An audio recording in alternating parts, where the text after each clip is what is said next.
Olá, meus queridos irmãos, sejam todos muito bem-vindos. Estamos de volta com a nossa programação Diálogos Bíblicos, todas as quartas-feiras, às 19h30. Então, eu saúdo a sua vida com a graça e a paz do Senhor Jesus. É sempre muito bom ter a participação dos irmãos aqui com a gente. Vá lá no chat, deixe sua saudação. A gente quer saber que você também está participando junto com a gente. Hoje, em uma noite muito especial, a gente está com o tema do livro do nosso querido pastor Mateus Vasconcelos, Vida de Oração em Tempos Difíceis. Mateus está mostrando aí a você. Então, hoje o nosso bate-papo vai ser em cima desse livro. Eu aproveito também para desejar aqui uma boa noite para os nossos queridos pastores, mais uma vez aqui com a gente, pastor Mano Góes, João Paulo Quintela e Mateus Vasconcelos. Sejam muito bem-vindos, meus irmãos. Convido você também a compartilhar o link da nossa live, convide pessoas para estar junto com a gente participando. E eu sempre lembro aos irmãos que você também pode estar interagindo com a gente, tá? Lá no nosso chat, aí no nosso canal no YouTube, você deixa seu comentário, sua pergunta. Se você ainda não teve a oportunidade de ler o livro do irmão Mateus, você vai acompanhando aqui o diálogo, o bate-papo e vai fazendo suas perguntas aí de acordo com o que a gente for comentando aqui. Então, mais uma vez, sejam muito bem-vindos. A gente vai estar iniciando agora esse momento, tá? Que Deus nos abençoe. Eu passo a palavra, então, para o querido pastor Mateus Vasconcelos. Beleza, Tiago, pastor Mano, pastor João Paulo. É um privilégio muito grande estar reunido para falar, para dar sequência, para iniciar o ano 2021, com os nossos diálogos bíblicos e para falar desse tema, desse livro aí que o Senhor nos deu a graça de, durante a quarentena, escrever. É preciso que você saiba, você que está assistindo, talvez você não faz parte da nossa igreja, que esse livro, o tema dele foi o tema que eu ministrei na EBD de maio. Eu acho que foi maio, Thiago? Maio, correto. E aí a gente interessou pelo tema, aprofundou a reflexão e compilou as palestras, fez alguns acréscimos e então, junto com a Edições Aliança, lá de Natal, a gente publicou esse livretinho para ajudar os irmãos a fortalecerem a sua vida de oração. Eu costumo falar que esse livro, ele parte de algumas inquietações minhas a respeito do tema. Primeiro, inquietações que dizem respeito, primeiro de tudo, ao conteúdo e ao propósito da oração. Logo quando estourou a pandemia, e nós começamos então a ser bombardeados com grandes pedidos, com vários pedidos de oração, com vários motivos, com extrema necessidade sendo apresentada diante de nós, eu me vi, durante um período da minha vida, principalmente ali na segunda quinzena de março, orando todos no meu caderninho de oração. Todos os pedidos eram para questões que, embora sejam importantes, que tenham seu lugar, elas estavam consumindo aquilo que eu julgo ter mais importância. Então, nós estávamos orando por saúde, por cura física, nós estávamos orando por provisão financeira. E aí, eu, incomodado, fui olhar nas Escrituras como o contexto em que os irmãos estavam, o contexto que as pessoas no mundo bíblico estavam, e que como o contexto que elas viviam influenciou a oração delas. Porque eu entendi que essas orações sobre dinheiro e sobre doença estavam sendo influenciadas por conta da questão da pandemia. E aí eu me aprofundei então em textos de Lucas, algumas passagens que Jesus está orando e duas passagens de Efésios, quando Paulo estava preso. E ele, quanto preso, qual foi o pedido de oração, a oração que ele fez? Eu me lembro de até pensar, me colocar na situação de, se porventura, se algum dia eu me visse preso pela causa do Evangelho, eu tivesse uma oportunidade de escrever a carta para a igreja de Cristo Henrique Jorge e fazer uma oração pela igreja e pedir que a igreja ore por mim. O que será que eu iria pedir? Paulo pediu para que ele fosse revestido do poder de Deus e para que ele tivesse a compreensão da largura, da altura e da profundidade do amor de Deus. Parece que para Paulo, quando ele está em circunstâncias difíceis, é mais importante ter uma percepção correta do amor de Deus, da graça que está sendo derramada sobre ele, do que propriamente o alívio das circunstâncias. E outro tema, pegando aqui o gancho do alívio, é no capítulo sobre a tentação de Jesus. Não me lembro ao certo aqui o capítulo, mas deixa eu ver aqui qual é o capítulo. Se você tiver o livro aí, você pode acompanhar. Se não, você pode adquirir nos melhores marketplaces. Tô brincando, é só comigo mesmo. Capítulo 5. No capítulo 5, eu tô trabalhando o texto de Lucas, capítulo 22, quando o evangelista, ele fala da tentação que Jesus sofreu no Getsêmani. E o interessante, e antes de começar nós estávamos compartilhando aqui, a respeito dessa passagem, diz assim, ó, o texto: e saindo, foi, como costumava, para o Monte das Oliveiras, e também os seus discípulos o seguiram. É interessante perceber que como Jesus, diante da possibilidade de ser traído, porque Judas já havia saído, os irmãos, só para lembrar um pouquinho do contexto, já havia saído, já havia entregado Jesus, então eles estavam meio que procurando Jesus. Então Jesus, podendo se esconder, podendo procurar uma espécie de abrigo e de refúgio, ele se permitiu ser vulnerável para manter o hábito da oração. Isso para mim é fabuloso, porque eu me questionei qual era o preço que eu estava disposto a pagar para fazer da oração ser um hábito inegociável na minha vida. Por vezes eu me vejo em situações que eu não consigo regular, planejar a minha semana de forma regrada, acordar na hora que eu queria. Às vezes estou viajando, às vezes tenho horário em conferência, reunião, tenho que estar na escola, alguma coisa mais cedo. E aí, às vezes, o preço que eu percebi que eu tinha que pagar na minha vida seria acordar, sempre me programar para acordar um pouquinho mais cedo. Por exemplo, amanhã eu vou viajar, eu preciso estar na rodoviária às 6 horas da manhã. Então, eu poderia muito bem acordar às 5h40, e me arrumar e pegar um Uber e ir para a rodoviária. Só que para me fazer a oração ser um hábito, e aí eu planejando o meu dia, acho que o melhor horário seria o horário de manhã, porque os outros dias eu vou estar em lugares que vai me dificultar ter um momento de oração. Eu sou meio vergonhoso, eu gosto de orar sozinho. Então, nesse sentido, eu vou ter que acordar mais cedo. É um pequeno preço que eu vou ter que pagar para poder fazer da oração um hábito na minha vida. Então, agora pegue essa circunstância e imagine quando a situação apertar, quando os tempos eles forem parecer mais difíceis na sua vida. Aí, como Jesus, nós vamos ter que entender que às vezes manter o hábito é muito melhor do que receber alívio.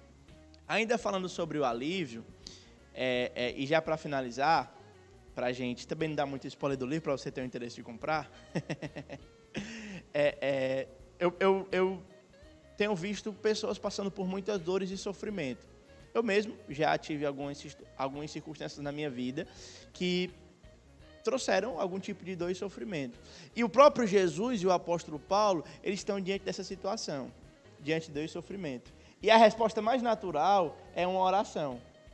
E o mais interessante é que eles não pedem alívio.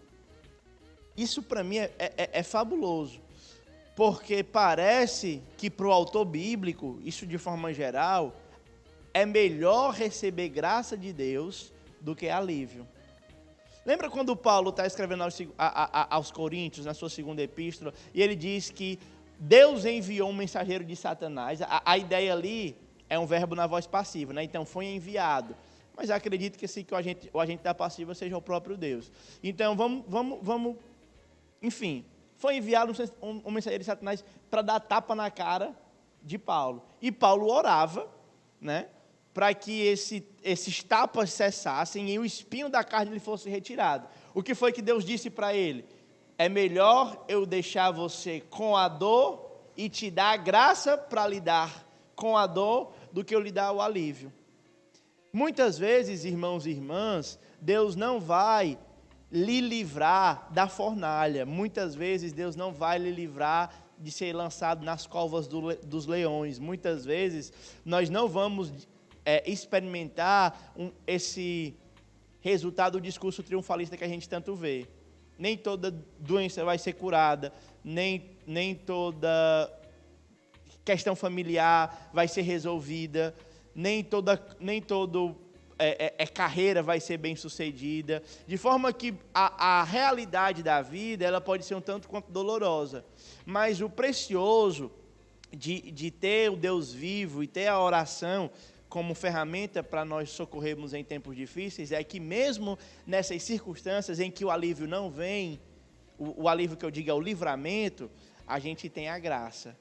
E como disse o salmista, a graça de Deus é melhor do que a vida. Para o salmista, se ele tivesse que escolher entre graça e viver, ele escolheria a graça. Então, eu queria fazer essas provocações iniciais, essas falas iniciais, tem muitas outras coisas, e a gente vai comentando aí ao longo da nossa conversa, Tiago. Legal. Vamos ouvir então o pastor João Paulo Quintela. Cara, primeiramente, parabenizar o Mateus por colocar no papel e eternizar essa série de mensagens que foi disponibilizada, né, numa escola bíblica, como ele falou.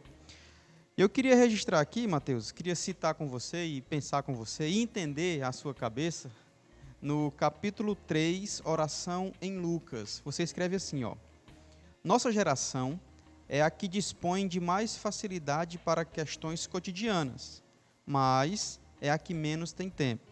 Continua lá embaixo no mesmo parágrafo. Cristo tinha muitas demandas, porém retirava-se para estar sozinho e orar ao Pai.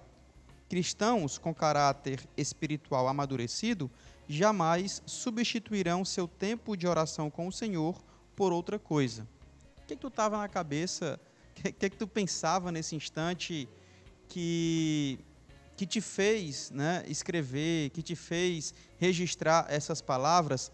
E o que poderia um cristão, aí eu não sei se nesse contexto amadurecido ou não, poderia substituir o tempo de oração com o Senhor? Que coisas tão importantes para um cristão, ou na cabeça de um cristão, seria tão relevante a ponto de esquecer a oração e fazer esse algo?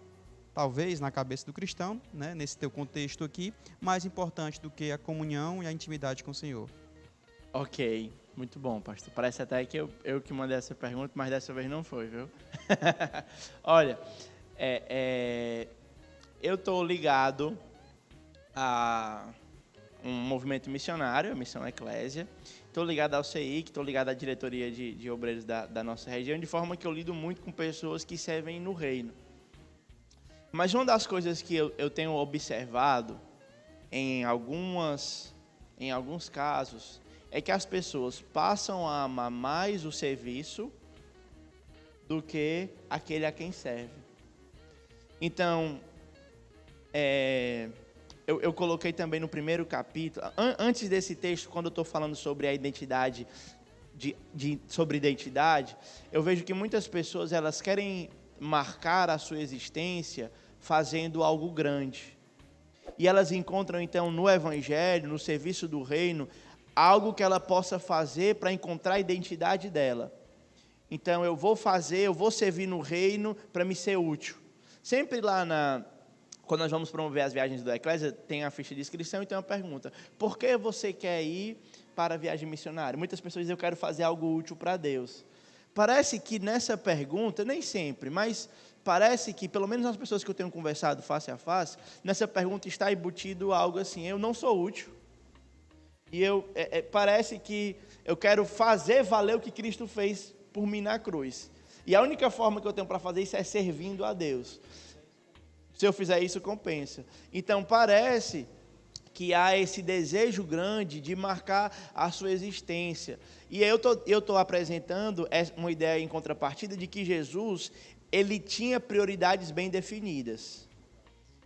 Para Jesus, o mais importante é ser do que fazer.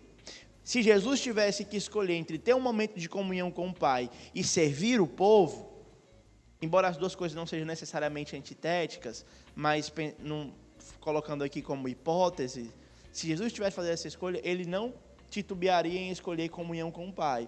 O ponto aí é que ele tinha acabado de curar leprosos e havia uma multidão esperando ele. E ele disse para a multidão que elas esperassem, porque o trabalho principal dele não era com as multidões. O trabalho principal dele era desenvolver comunhão com o Pai. De modo similar, para nós cristãos, o trabalho principal nosso não é a obra da evangelização. O trabalho principal nosso não é o cuidado com aqueles que sofrem. E você que está me ouvindo, talvez me conheça, eu tenho um afeiçoamento muito grande pela obra da evangelização e pela obra missionária. No entanto, a coisa principal que nós somos chamados para fazer é para adorar a Deus. E nós não somos recebidos por Deus por causa daquilo que fazemos. Nem a nossa existência é marcada por aquilo que fazemos. O sentido não está naquilo que fazemos. O sentido daquilo que somos está na nossa própria natureza, né? Em quem somos. E nós somos filhos. Nós somos criados para desenvolver comunhão com Deus. Muito bom, obrigado. Legal, Mateus. Pastor Mano. Boa noite a todos que estão nos ouvindo e vendo. Boa noite, Tiago, pastor João Paulo, pastor Mateus. É um prazer imenso. Desejar um feliz 2021 para todos que estão também nos ouvindo. E quem mandou mensagem pelo WhatsApp para mim, aproveito para responder agora. Feliz 2021. Bom, o tema não só é relevante, como foi muito bem produzido pelo Mateus. Estou agradecido a Deus pela vida dele e pela a capacidade de argumentação muito convincente que utilizou em todo o texto. Mateus, você diz, aqui na página 17, que a oração cristã é uma construção consciente. A oração cristã é uma construção consciente.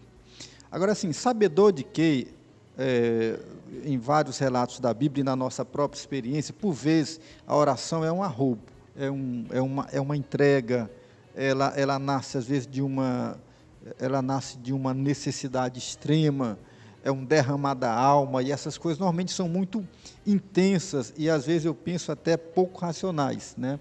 Porque elas vêm como uma enxurrada, como uma dor da alma, né? Como um grito, né? de desespero, em busca da ajuda de Deus, né?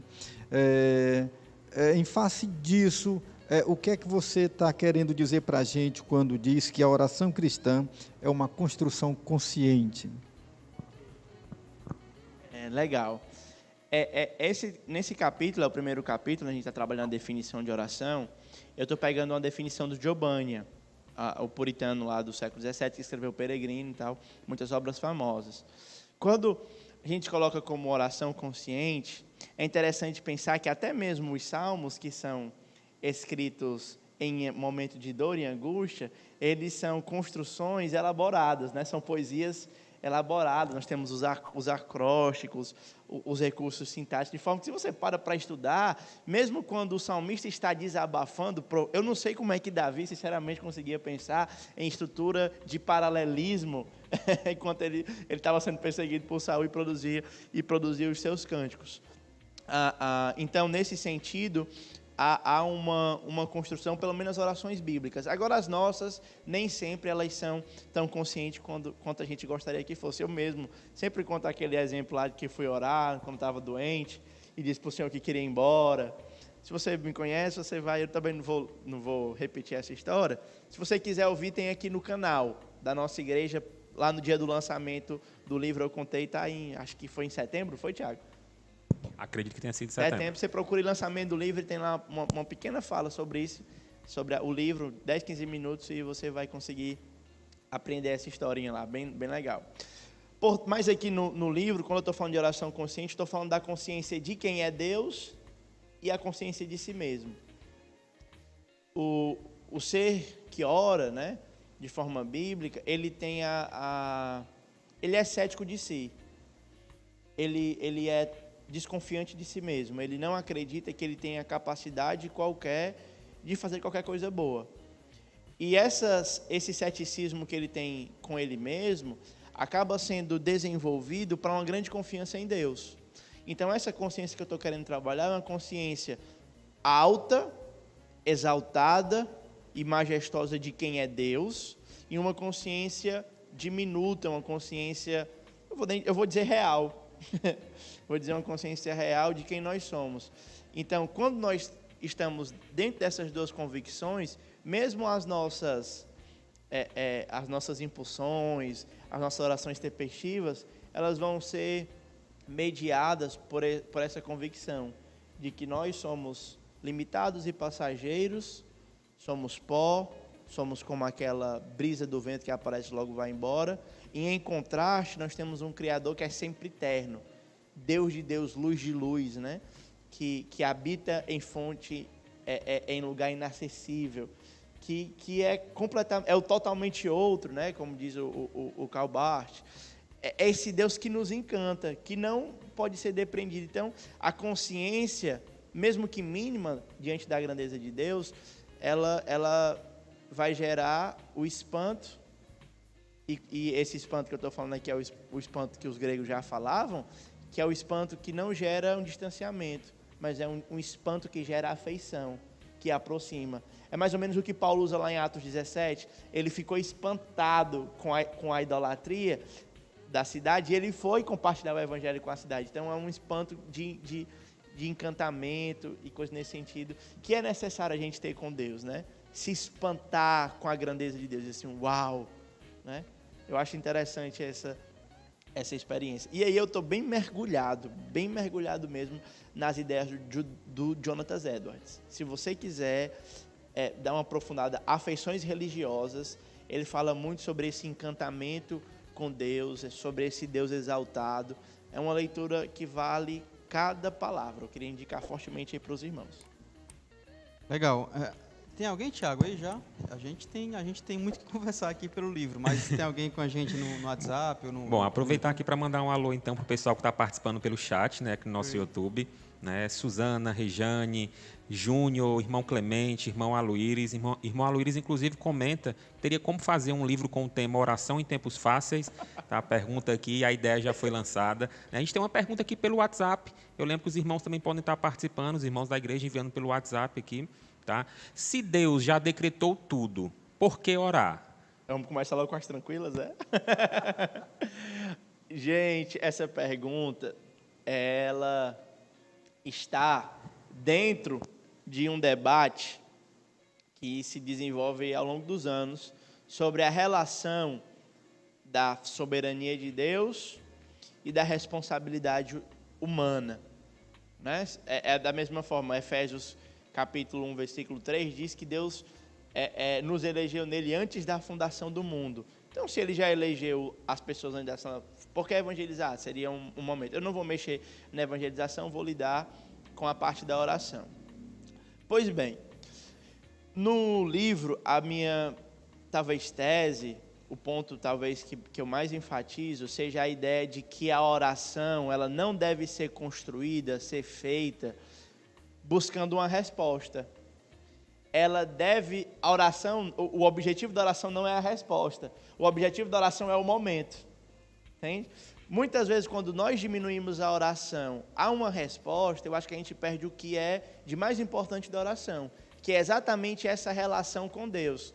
Eu me lembrei agora que eu ia trazer as Confissões de Agostinho para me poder citar alguns trechos aqui. Mas, sobretudo, logo no parágrafo de abertura do livro, Agostinho diz uma coisa que é fantástica. Ele diz: fizeste-nos para ti, Senhor, e a minha alma está inquieta enquanto ela não repousa em ti. Então, diante da inquietude que os tempos difíceis trazem à nossa alma, a oração é um lugar de refrigério. E aí, eu não oro para que as coisas aconteçam, mas eu oro para desfrutar de Deus. Então, pouco importa se Deus vai responder a minha oração ou não. O que mais importa é se Deus vai me dar dele mesmo, se Deus vai se fazer presente, se Deus vai compartilhar do ser dele comigo. Então, orar, então, não é para mudar circunstâncias ou coisas nesse sentido. Eu até creio que sim, que a forma como Deus decretou para que mude as coisas seja através da oração, mas isso é uma questão mais filosófica e mais contraditória, a gente quer ficar aqui no chão da igreja mesmo. Eu diria então que a principal bênção que nós podemos ter da oração não é mudar as coisas que estão ao nosso redor, mas é mudar nós mesmos. É o nosso coração inquieto. É encontrar na oração um ambiente de descanso e dizer: Senhor, eu estou lançando sobre ti as minhas aflições. E a única coisa que eu quero é que o Senhor me dê do Senhor mesmo, né? E aí o próprio Agostinho vai dizer lá no livro 13, ó Senhor, dá-me a ti mesmo. E, gente, essa oração de Agostinho pedindo Deus mesmo é uma coisa fabulosa. Porque geralmente a gente tem a ideia de decretar. Eu decreto que a porta seja aberta. Eu decreto que essa briga acabe, eu decreto que meu time ganhe. E eu particularmente não decretei para minha esposa, e se eu decretasse, eu ia ficar numa situação difícil. Então, é uma postura que lida com Deus. Senhor, eu queria que fosse assim, mas se a tua vontade for contrária, tudo bem. Então, eu acho que nós devemos orar pela comunhão. E pouco importa as circunstâncias que vão acontecer.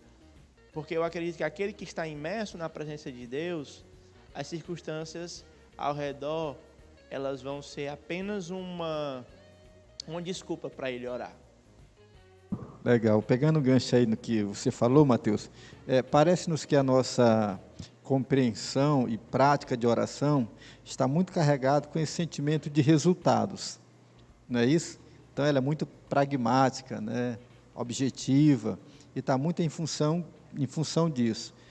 Eu acho que uma das virtudes sua na construção do texto foi exatamente abrir um leque de percepções da oração, dos modos da oração, porque se a gente pensa só nessa dimensão, realmente a gente vai ter uma resposta meio que até que sem resposta, porque quando falamos assim, estamos pensando na oração apenas nessa dimensão.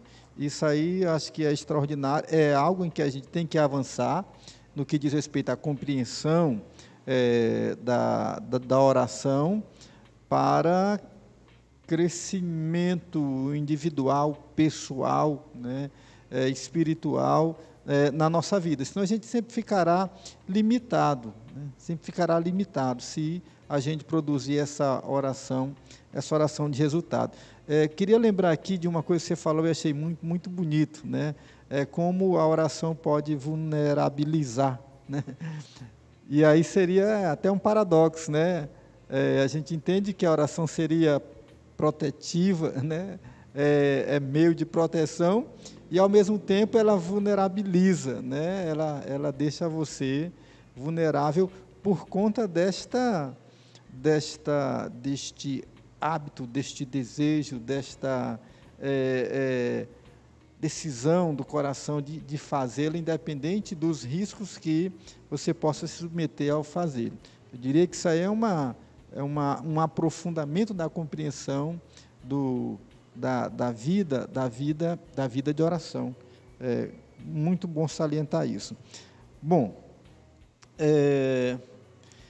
no capítulo 4, quando você fala o Pai Nosso em Lucas, você diz uma coisa que eu acho que vale a pena a gente abordar. A oração em Jesus Cristo serve como uma testemunha da sua divindade e profunda comunhão com Cristo Pai. Conosco acontece o oposto. A oração é a prova da nossa humanidade, constante dependência do Criador. Portanto, a gente vai ter o Jesus Cristo orando e vai ter todos nós orando. E a oração aí, portanto, está se servindo a papéis diferentes. Revelar a divindade de Jesus, a divindade em Jesus e a humanidade em nós. No entanto, seria equivocado afirmar, quero saber o que você acha, de que isso parece-me uma fusão extraordinária dessas duas realidades, de uma adentrando a outra, de que no nosso caso, divindade e humanidade estão se envolvendo eu ia dizer num mantra, né? Mas numa experiência profunda de misturar-se, né? Essas duas realidades, e talvez daí que brote os grandes encantamentos, as grandes percepções, o aprofundamento dessa experiência com Deus. A gente pode pensar, portanto, na oração nessa direção? Sim. Eu acho incrível pensar, voltando lá para o Éden, para o Gênesis, quando Deus vai criar o homem, ele coloca no homem uma centelha da divindade, né? Como dizia Ariano Suassuna, em uma das aulas dele, essas aulas de espetáculos que você consegue acessar aí aqui mesmo no YouTube. Essa centelha da divindade, ela foi colocada no nome por conta da imagem e semelhança que a divindade ela colocou no homem. E essa imagem e semelhança, mesmo antes da oração, ela já é esse ponto de contato entre dois mundos, né? Como eu falei, o nosso Deus é o Deus totalmente outro. Mas, ao mesmo tempo que ele é totalmente outro, ele se encarna, assume a forma humana e, de alguma forma, ao longo de toda a experiência na vida de Cristo, nós temos essa mistura, né? Aquele que é 100% homem, aquele que é 100% Deus, e ele está tirando de nós aquilo que é humano, por assim dizer, através da oração, e mexendo com aquilo que é divino. Porque, partindo de uma antropologia mais bíblica, eu sei que a palavra tem sentidos, tem significados diferentes. Então, eu posso falar da humanidade, como a pessoa agiu de forma humana, como dando aspecto positivo, e posso falar também dando aspecto negativo. A segunda opção que eu vou tomar agora nessa minha fala. Então, nesse sentido, Jesus está removendo a nossa humanidade para gerar em nós aspectos da divindade. Porque sempre quando nós amamos de forma bíblica, né, um amor que não espera nada em troca, quando nós somos pacientes, quando nós imitamos, por assim dizer, aqueles atributos comunicáveis de Deus, a saber, o amor, a fidelidade, a justiça e todas essas coisas, nós estamos sendo menos humanos, né, e dando mais a transparecer aquilo que em nós está sendo refletido pela divindade, né? Não sei se está meio Tá ótimo. meio viajoso, Tá show. mas isso encanta, irmãos. Por isso que a principal bênção que eu tenho desfrutado na minha vida pessoal e tentado mesclar a teoria, né? Porque mesmo sendo um livrinho curtinho, eu tentei apresentar algumas contribuições teológicas, mas a minha prática de oração contemplativa, ela é muito mais eficaz do que aquela oração de lista de supermercado. Então, eu sinto muito mais prazer orando, contemplando Deus e ficando encantado com Deus, sobretudo nas passagens do Antigo Testamento, Isaías 40, Jeremias, hoje mesmo eu estava lendo Jeremias de 1 a 6. Então, quando você vê como Deus é e a graça, a misericórdia, ele diz para Israel, você me traiu, mas agora que você foi, você já desfrutou, volte para mim, eu estou lhe esperando. Isso é fabuloso, isso é o que encanta. Então, mais do que ficar, Senhor, me livra, Senhor, conserta o meu carro, Senhor, me aumenta o salário, Senhor, faz com que a minha pregação alcance inúmeras pessoas, eu posso muito mais gastar horas e horas e horas, tanto é que para mim é pesado, eu passo no máximo meia hora, 40 minutos, só porque a lista é grande, pedindo, Senhor, cuida do Tiago, protege o Tiago, Senhor, cuida do humano, protege o humano, mas eu sou sincero, não é uma oração que você fica assim, Senhor, talvez até eu precise corrigir isso, mas quando você olha e por mim mesmo até, quando eu estou orando por mim mesmo, ou Senhor, por livramento, quando eu vou viajar, então eu costumo de orar, não é uma oração que a gente faz, Senhor da glória, me dá o livramento da estrada, não é, entende? Mas quando você para ter essa perspectiva contemplativa de Deus, e vê que à medida que você contempla Deus, Deus está te fazendo menos humano, e mais a semelhança de Cristo, então, isso é maravilhoso. Isto é belo, né? Isto é fantástico, isso é encantador. Me empolguei aqui, né? Cara, o pastor Aloyres Júnior, né, falou aí em tom de brincadeira, a gente sabe a capacidade intelectual, teológica, bíblica e devocional do Aloyres, mas um pouco do que você já falou aqui, também fala no livro, parece que a oração, em termos gerais e comumente no seio da igreja, está mais vinculada a essa de pedir, de fato. E aí eu acho interessante que você cita aqui salmista, cita o Lucas, quando Jesus está para adorar, está para exultar. Na tua pesquisa, na tua história, nos teus contatos, essa foi a tua percepção realmente de que para a igreja, para o cristão, para os crentes de uma forma geral, veem sempre a oração como esse momento de pedido, seja de perdão, seja de petições de fato, seja de livramento, como você falou, enfim.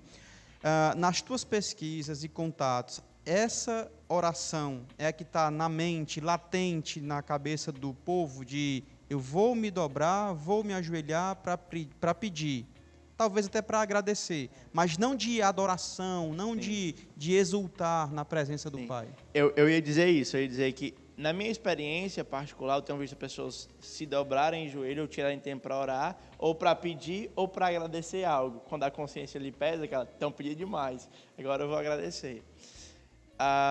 De fato, eu tenho visto poucas pessoas, eu também não sou fiscal de oração, né? Mas assim, só para você não achar que eu estou lhe patrulhando. Na verdade, é um desejo, talvez eu quero ajudar você a aprofundar.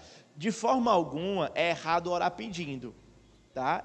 Na verdade, é correto, é até correto, como o pastor João Paulo mencionou aqui na fala dele.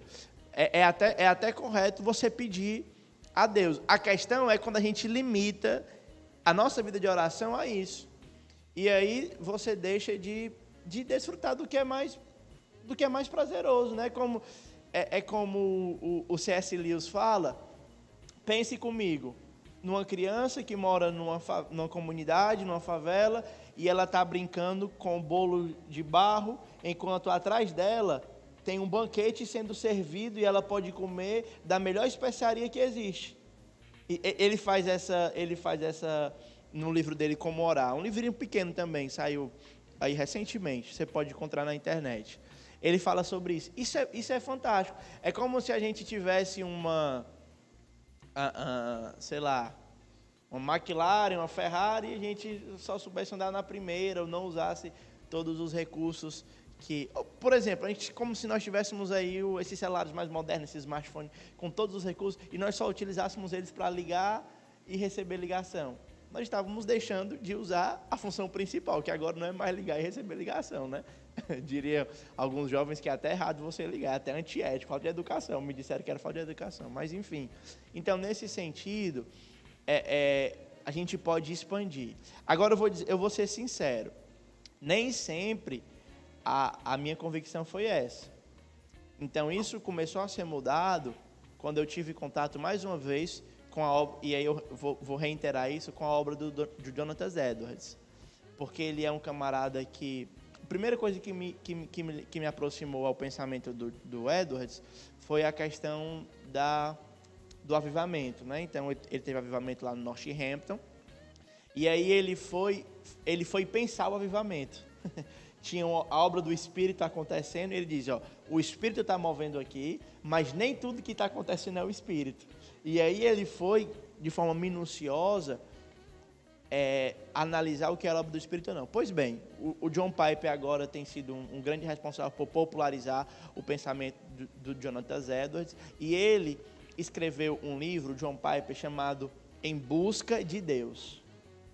Esse livro é fantástico, porque ele constrói a teologia da alegria, a teologia do prazer, que tem sido muito reverberada nas minhas falas.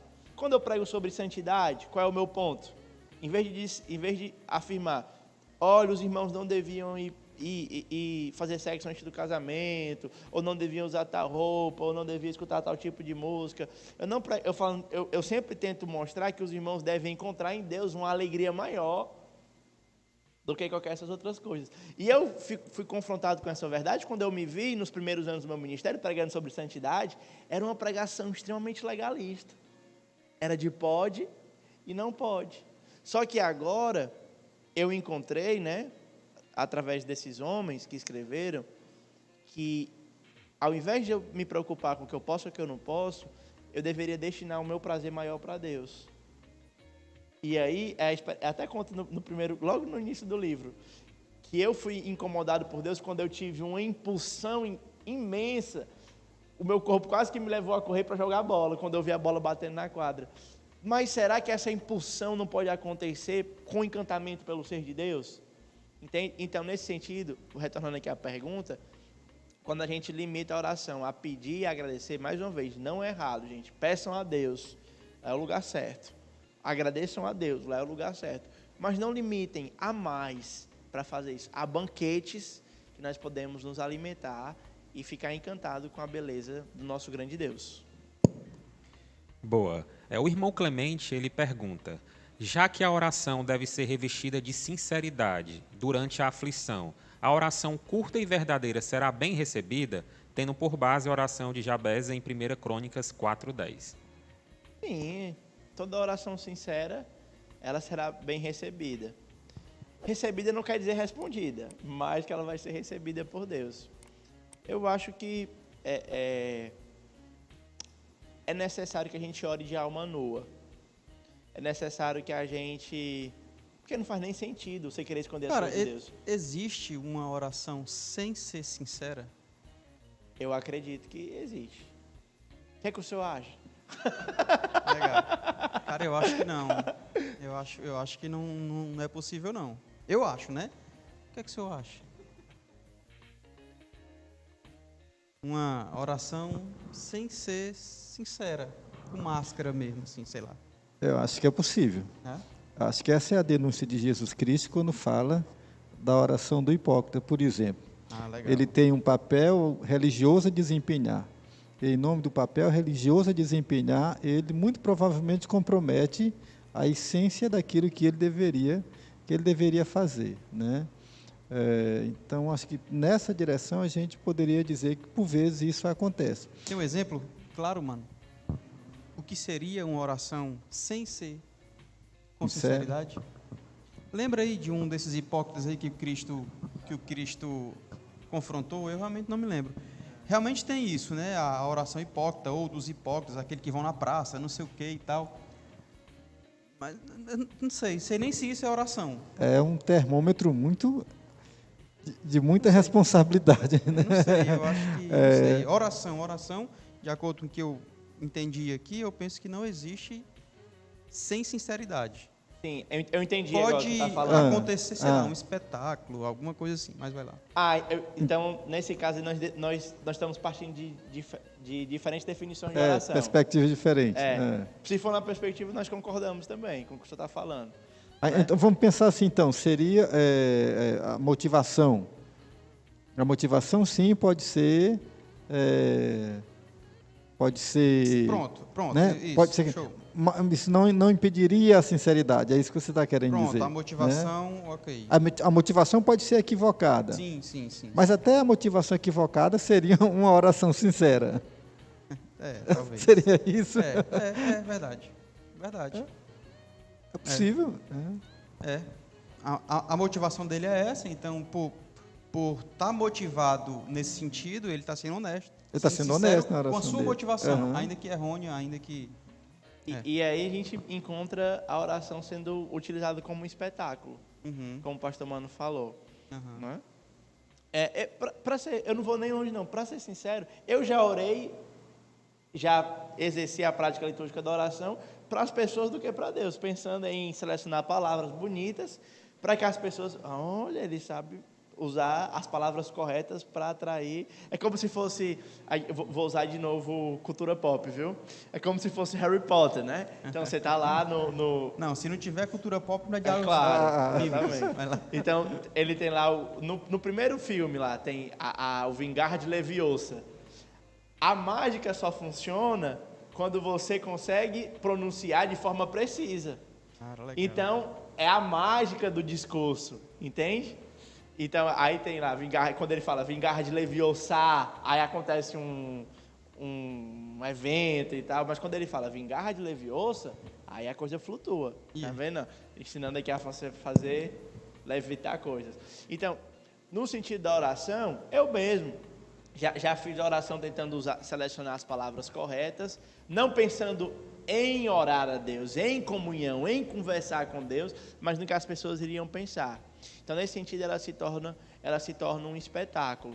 E aí, como eu falo, envolve... nós deveríamos estar muito preocupados o quanto da nossa alma está derramada diante de Deus do que quanto as nossas palavras são corretas.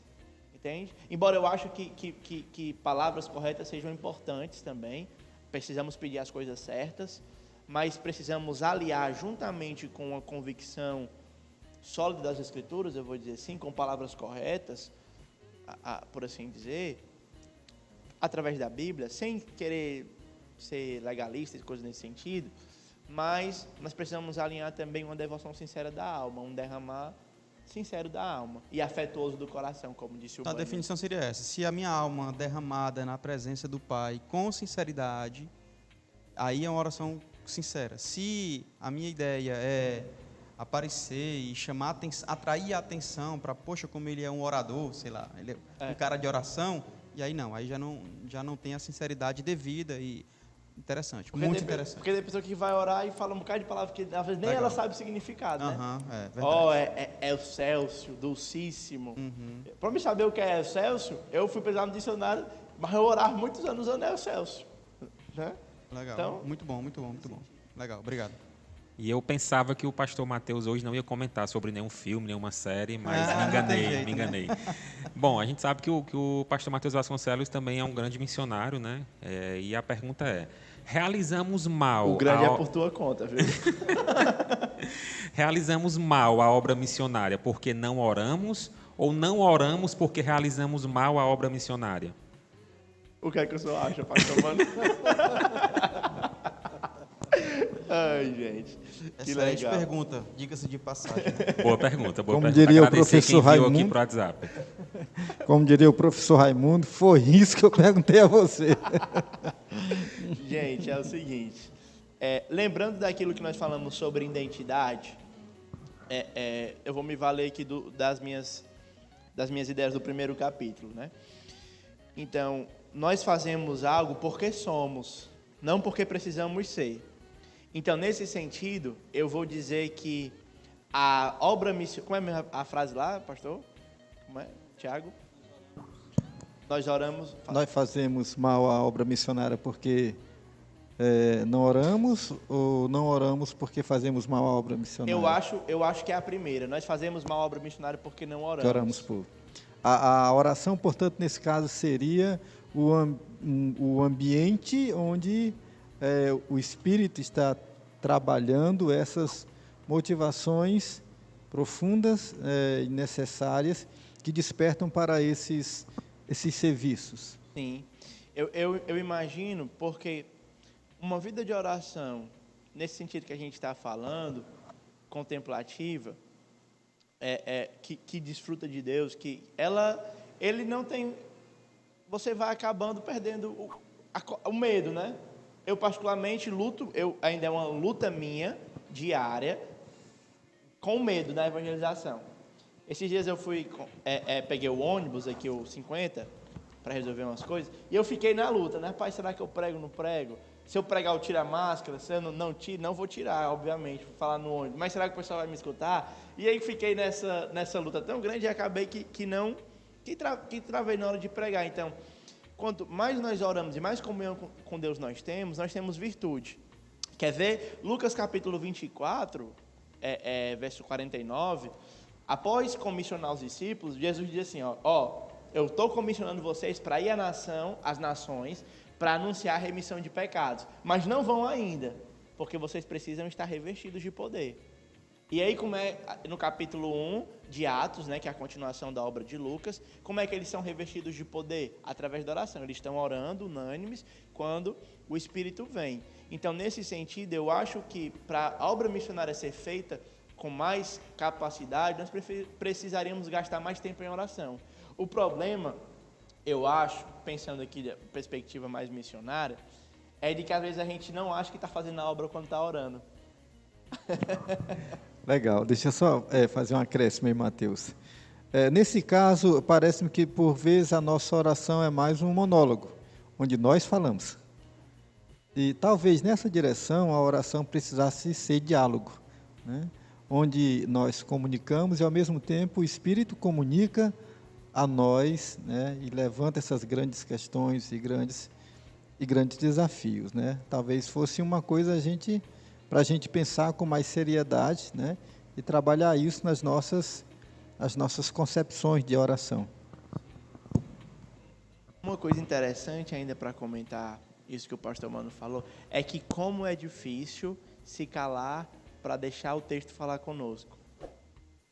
É muito difícil. É muito difícil você se calar e contemplar e esperar que o texto fale com você. Né? Eu, como vocês sabem, sou muito tagarela, né? E isso me dificulta na minha vida de oração. Eu gosto de memorizar versículos bíblicos, passagens inteiras. E aí sempre eu fico tentando citar essas passagens e pensar, não o que eu estou pedindo a Deus, mas como Deus pode moldar. Por isso que uma das coisas que eu tento trabalhar aqui é uma convicção de que as nossas orações, para serem dialogais, elas precisariam ser recheadas das Escrituras. Só que a gente faz uma dicotomia entre ler a Bíblia e orar. Então, se você vai perceber, eu nunca começo, exceção do primeiro capítulo, que eu estou trabalhando a definição, mas os outros eu sempre começo pegando um texto e dizendo como esse texto pode implicar na nossa vida de oração, como ele pode nos acrescentar ou pode melhorar a nossa vida de oração. Eu não sou criativo nas minhas orações. E aí, pela falta de criatividade, eu desenvolvi o hábito de orar a Bíblia. Então, eu às vezes vou orar e oro um salmo e leio o salmo em tom de oração. Quando eu comecei a fazer essa prática, eu comecei pela falta de criatividade e foi na doida, assim, não, mas acabou que ela me servindo, pastor Mano, e me ajudando a crescer nesse sentido de diálogo, para a gente criar uma via de mão dupla na oração, em que ao mesmo tempo que eu oro, ao mesmo tempo que eu falo, eu escuto. Então aí eu tenho um relacionamento com Deus, eu tenho comunhão com Deus, né? Eu não sou como... Não, eu ia citar um exemplo, mas era um exemplo infeliz, né? Eu ia citar, não sou como uma esposa chata que só fala, mas eu estou colocando aqui o adjetivo chata, que é para você que está escutando não é uma esposa chata, então, ou talvez seja, mas aí quem vai dizer é o seu marido, certo? Mas fala demais, então acaba que não tendo esse relacionamento. Legal. Eu recebi uma pergunta aqui, é muito baseada também no comentário que o irmão Clemente fez aqui no nosso chat. Eu vou ler aqui o comentário do Clemente. Orações muito repetidas também. Acho que fica mecânica e sem sinceridade, pois se fala sem nem perceber o que se diz. E a pergunta que eu recebi é: minha oração deixa de ser sincera ou simplesmente é feita de maneira errada por eu basicamente repetir todos os dias os mesmos pedidos e agradecimentos a Deus? Eu acredito que não. Porque não tem como você amanhecer pela manhã e agradecer, Deus, obrigado pela noite que tu me deu. Essa oração eu faço todo dia. Eu acredito que ela seja sincera. E parece que, no caso aqui, a repetição, ela está testificando a nossa sinceridade, né? Pela paz, pela beleza do amanhecer, por coisas assim. Essas orações que são muito... expressão daquilo que a gente está vendo, percebendo, sentindo, né? A repetição em si, ela não implica em falta de sinceridade, né? Quando Jesus Cristo fala da vã repetição, não é isso? Parece que ele está falando ali daquilo que Mateus tocou lá atrás, da oração que não é consciente, é a repetição sem compreensão. Parece que esse é o caso, né? Que não é o caso que a gente está falando aqui. Você compreende e você expressa através de oração isso a Deus. Aquela oração que Jesus fala de uma repetição é uma repetição sem compreensão, que eu chamo de acéfala, né? Sem cérebro. Você apenas repete por repetir. Você religiosamente faz a repetição, né? O tempo nosso parece-me que está esgotando, mas eu não poderia de tocar em 2 pontos aqui do teu livro, Mateus, tá bom? O primeiro está lá, na página 44, quando você está tratando do Pai Nosso em Lucas, né? Numa sociedade consumista, somos especialistas em fazer necessárias coisas que de fato não são. Orar pedindo pão envolve também contentamento. Parece-me que essa não é uma das coisas muito presentes nas nossas orações. E eu me arriscaria a dizer mais ainda, isso parece ser um tapa na oração da teologia da prosperidade, né? Que contentamento passa muito longe disso. a gente pode afirmar assim que há uma generalização de orações, visto que estávamos falando há pouco, de orações sem compreensão, de orações, digamos, desvirtuadas da sua essência, tipo aquela que, se não me engano, Tiago dizia: vocês oram e não recebem porque oram para gastar com vossos deleites, né?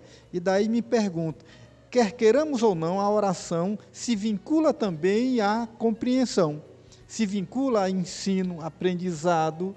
Não à toa a oração quando os discípulos, quando Jesus vai falar da oração, ensinar a oração do Pai Nosso, os discípulos dizem: nos ensina a orar, né? Portanto, há um papel, digamos, pedagógico aí, né, necessário para uma oração, para que seja uma oração profunda e não seja uma oração irrefletida. E me levou outra coisa que interessante também, me lembrou aqui, dentro desse mesmo contexto, os discípulos pedem para que Jesus os ensine a orar.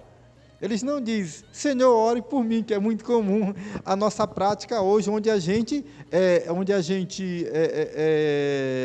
promoveu determinadas pessoas que têm o poder da oração, de que tem a oração mais poderosa, a oração pastoral, a oração do sacerdote, que meio que torna-se em efeito a oração do homem simples.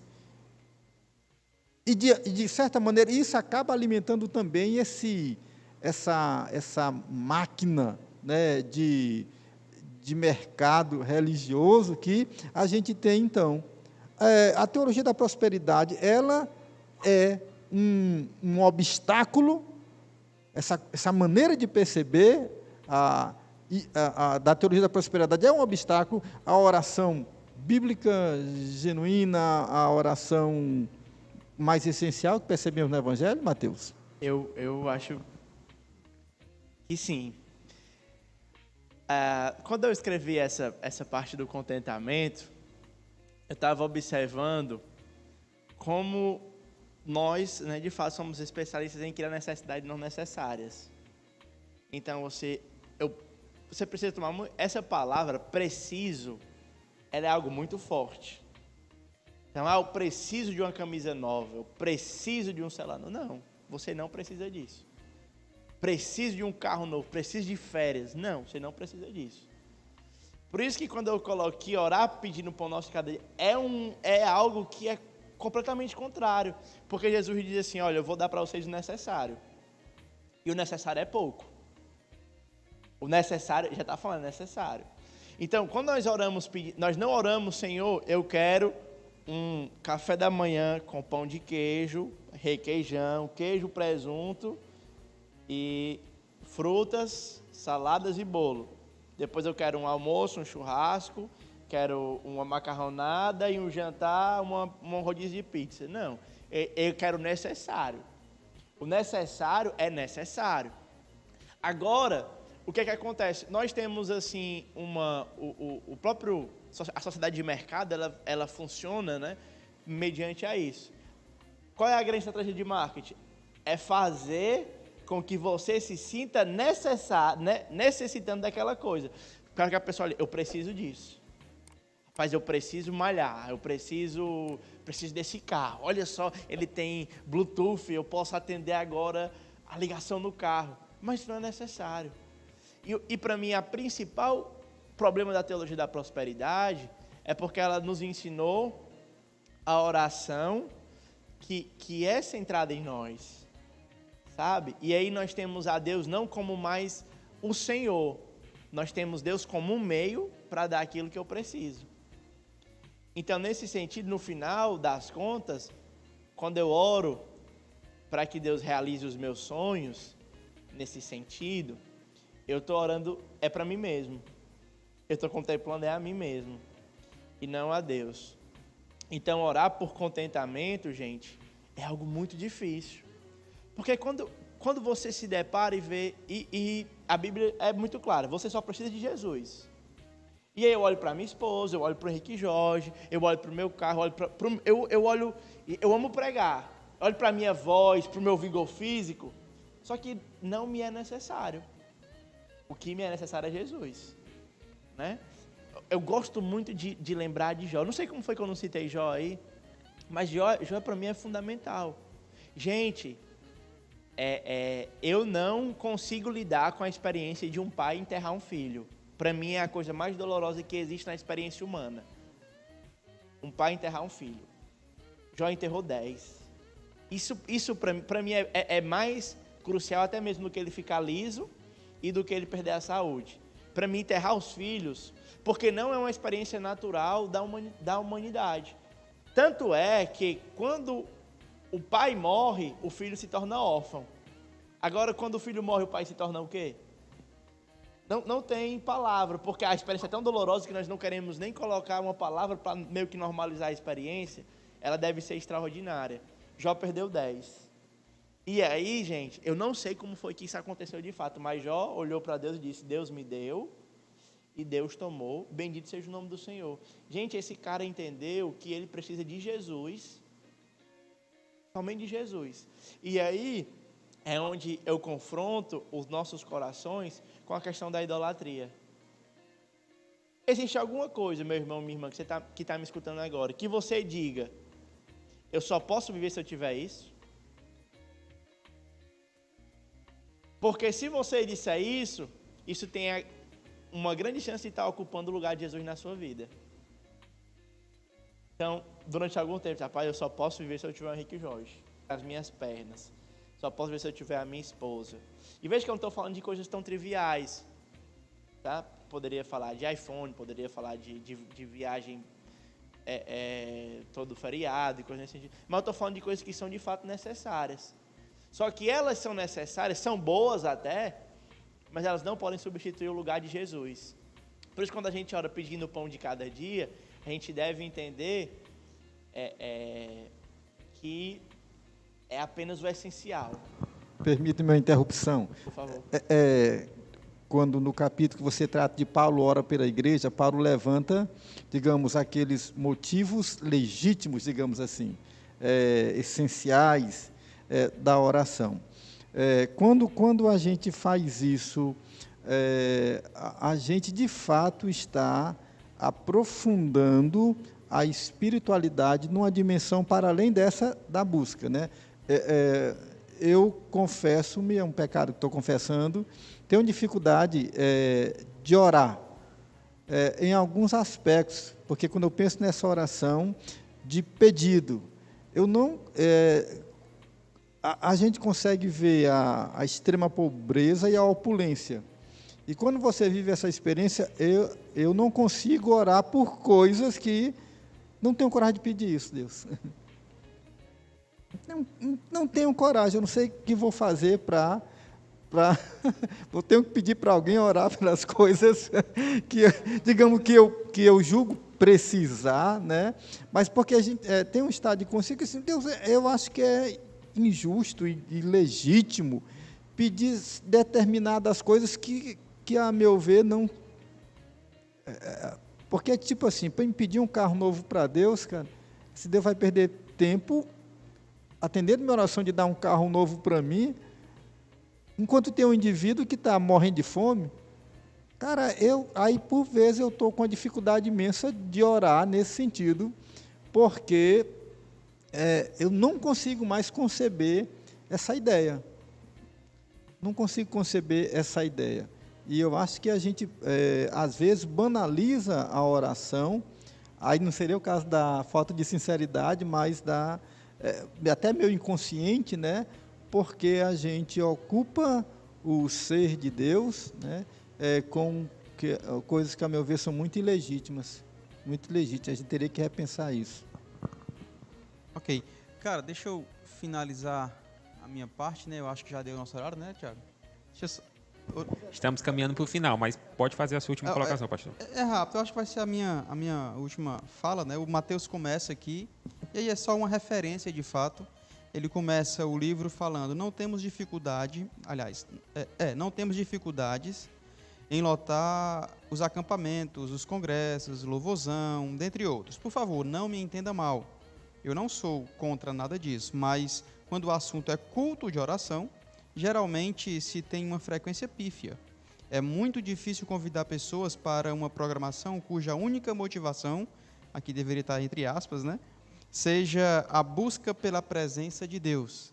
Ele fala, precisamos resgatar a proeminência da oração em nossa vida e em nossas igrejas. Só que lá no final, e aí eu penso, consciente ou não, foi uma sacada muito massa, ele finaliza com a oração final. Ele falando, portanto, finalizo orando.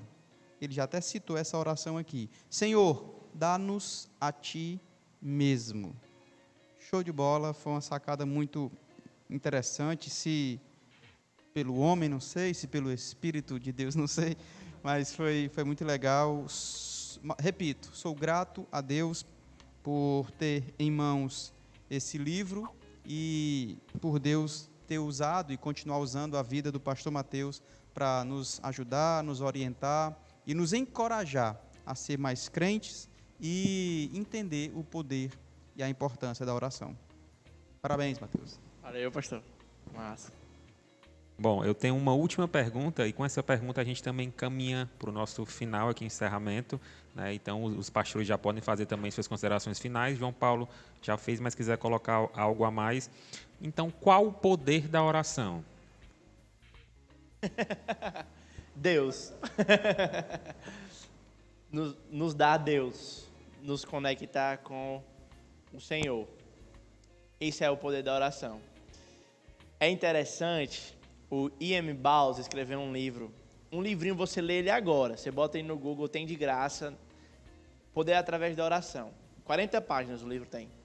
Ele começa logo o livro dizendo assim, ó. Nós estamos à procura de melhores métodos, enquanto Deus está à procura de melhores homens. E melhores homens são homens que oram. Então, nesse sentido, o grande poder que Deus pode dar através da oração é poder para Deus revelar Ele mesmo. Porque é somente diante de uma revelação de quem Deus é que as coisas acontecem. Tudo na Bíblia acontece a partir de uma compreensão de quem Deus é. Foi assim com Abraão, foi assim com Noé, foi assim com Isaías, foi assim com Jeremias, foi assim com todos os profetas. Pense comigo em Paulo, se Deus não tivesse ido atrás dele. Ele até hoje estava perseguindo pessoas. Então, nesse sentido, nós podemos, através da oração, ter aquilo que é principal como principal, que é o próprio ser de Deus. E disso emana tudo. Disso, quando eu conheço a Deus profundamente, meus relacionamentos são sarados. Quando eu conheço a Deus profundamente, eu tenho ousadia e coragem para pregar o Evangelho. E quando eu conheço a Deus, eu sou quem eu sou na minha maior plenitude. Porque eu fui criado para ser de Deus, para conhecer a Deus. Então, a oração, o principal poder da oração é nos conectar com o trono da graça. Hebreus 4:18. E antes, quando o pessoal terminar, eu queria ler a citação, que é a passagem do livro que é a minha preferida, para a gente finalizar. Pastor Mano. Ok, então, tinha que citar isso aqui também. A grande tentação da nossa vida vai ser a busca do alívio, porque o alívio nos livrará da glória, que contraditoriamente vem pelo sofrimento. Achei isso muito massa, muito bacana, e me fez lembrar o cenário religioso, político, nacional, onde certas ideias de perseguição estão pairando sobre a cabeça da igreja, e uma das coisas frequentes que eu vejo é que a oração, de fato, não tem sido a melhor resposta para isso. Não tem sido a resposta para isso. E quando se fala que é uma resposta no sentido de uma oração de confronto, uma oração imprecatória, né? E parece-me que, pelos exemplos que você deu, o que acontece em tempos de perseguição e oração é que essas orações são uma entrega confiada à soberania divina de livrar, de cuidar, ou, se possível, ou até mesmo de passar por aquilo, né, se vindo como um testemunho, né? E parece que há um equívoco hoje. O que a gente está chamando de perseguição é uma perseguição que para nós tem que ser debelada, ela tem que ser posta sob os nossos pés, né?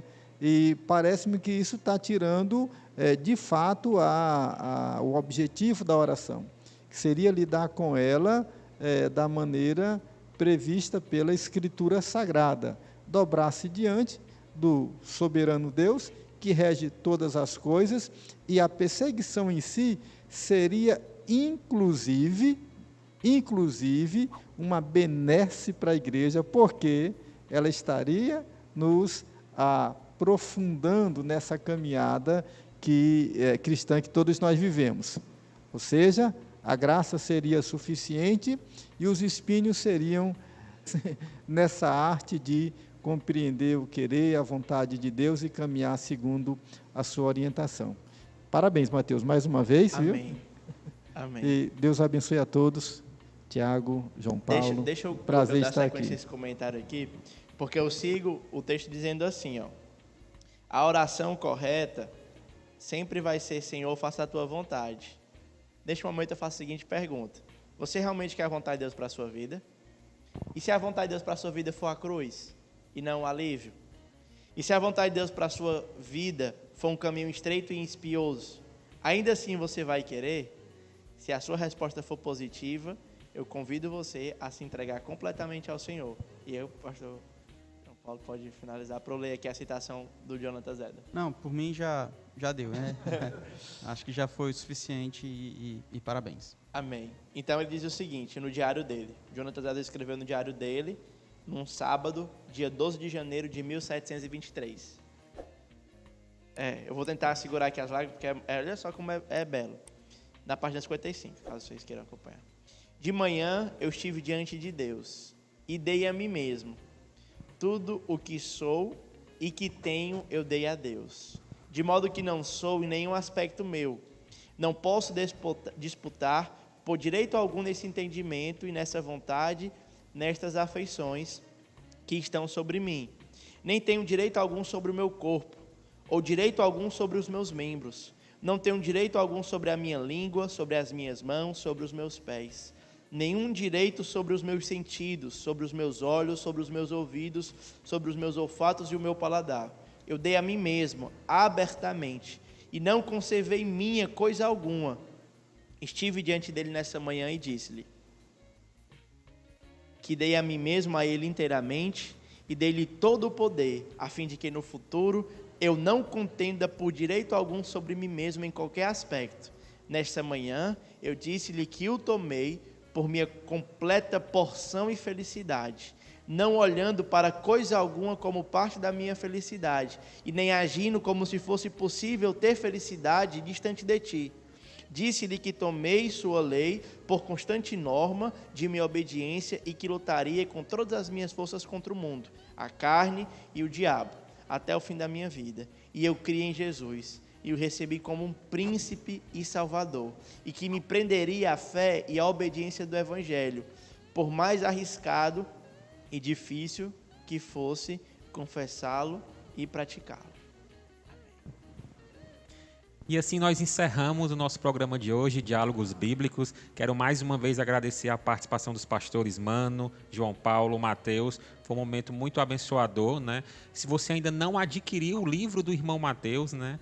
Vida de Oração em Tempos Difíceis, você pode deixar o seu comentário nas nossas redes sociais ou vá lá diretamente no Instagram do Mateus Vasconcelos, é Mateus VM, tá? @MateusVM. Agradecer também a participação de todos vocês que interagiram com a gente no dia de hoje, tá? Agradecer também a nossa equipe de apoio, né? Hoje com o Tiago Moreira, mais uma vez obrigado, Tiagão.